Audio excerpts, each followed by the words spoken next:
Kennt ihr diese Gegend hier? Ich bin ja das allererste Mal hier an der Côte d'Azur und habe das hier zufällig entdeckt, diese Gartenanlage.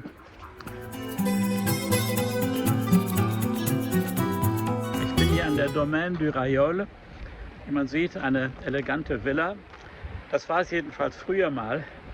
Aber als die Eigentümer gestorben sind und das verkaufen wollten, gab es den Plan, hier auf diesem schönen Gelände eine Feriensiedlung zu bauen.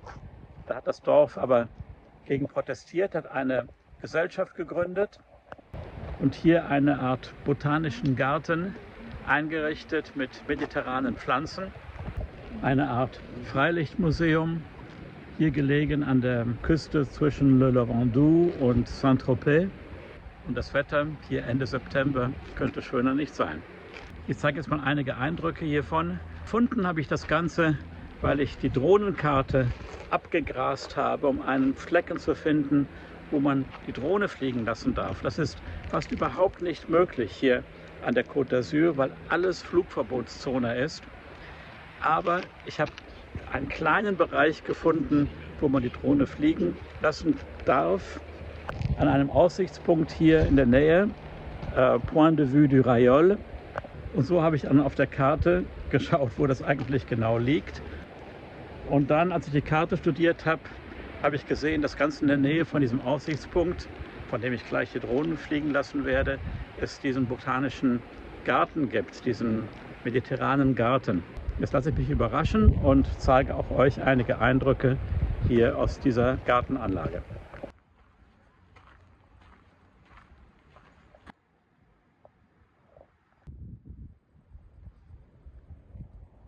Das hier ist wie ein großer Park.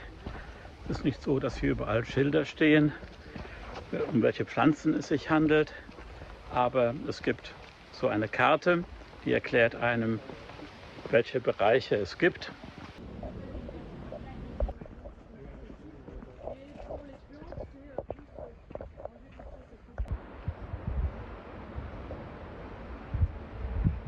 Wenn man bedenkt, wie zugebaut hier die Küstenstrecken sind, dann ist es hier wirklich ein Genuss, in der Natur zu sein, auch wenn das eine von Menschen erhaltene und bewahrte Natur ist. Ich finde es interessant, diese Villa da, die wurde ungefähr 1910 gebaut und dieses Riesengelände gehörte dazu. Also das waren schon keine armen Leute, die das damals dahin gebaut haben. Aber das war wohl bis etwa 1970 alles in privater Hand.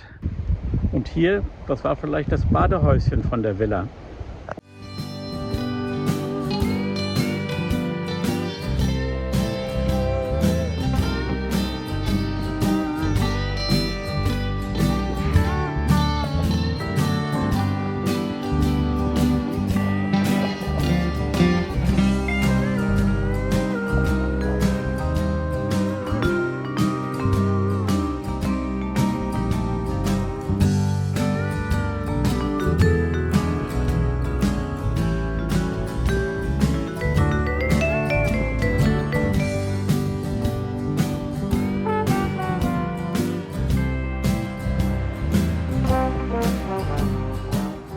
Hinter mir die zweite Villa auf dem Gelände. Da ist jetzt ein Museum drin. Da hinter mir die Villa Rayolet. Die wurde etwa 1924 gebaut. Und zwar von den Leuten, die auch diese große Villa gebaut hatten. Aber dann mussten sie das verkaufen. Haben hier auf dem Teil des Geländes, das sie noch behalten haben, eine etwas bescheidenere Bleibe gebaut. So wie man es jetzt sieht, ist es innen von 1940. Bewohnt war es bis 1970 und war dann leer, bis es dann etwa 1989 von diesem Verein aufgekauft wurde, das ganze Gelände hier, und der Öffentlichkeit zur Verfügung gestellt wurde.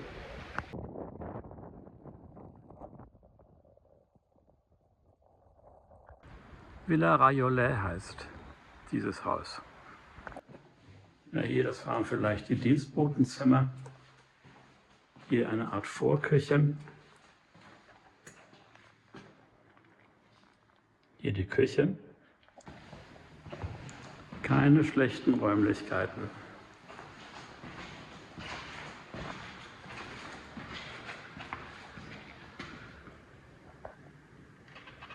Sie verschiedene Bereiche angelegt haben mit Pflanzen aus Kalifornien, Kanarische Inseln oder subtropisches Amerika, Neuseeland. Wer sich also für die verschiedenen Vegetationen interessiert, kann halt durch diesen Park gehen und die Augen offen halten. Und mit dem nötigen Kleingeld war es bestimmt sehr schön, hier zu wohnen oder hier die Sommermonate zu verbringen.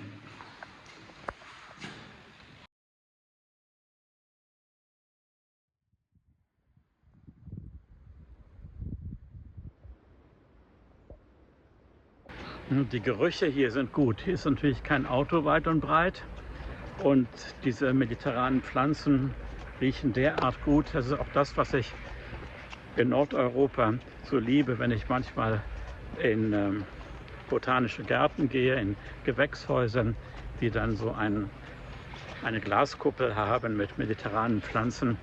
Dieser Geruch, der ist einfach fantastisch. Den kann man in so einem Video gar nicht wiedergeben.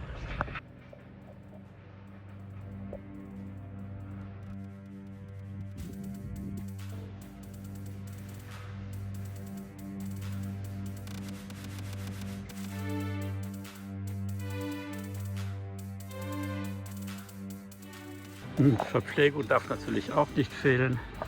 Dieser Ort hier heißt La Ferme.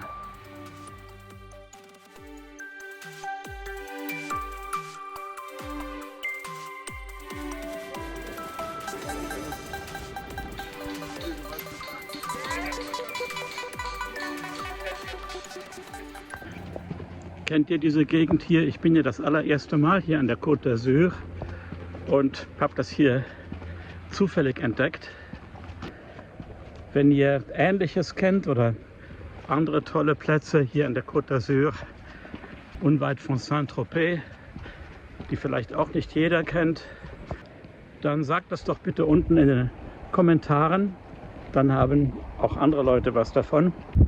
Ich hoffe, euch hat dieses Video gefallen. Wenn ja, dann drückt auch bitte den Like-Knopf unten oder abonniert den Kanal, falls ihr es noch nicht gemacht habt.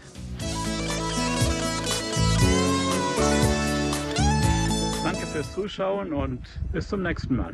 Tschüss.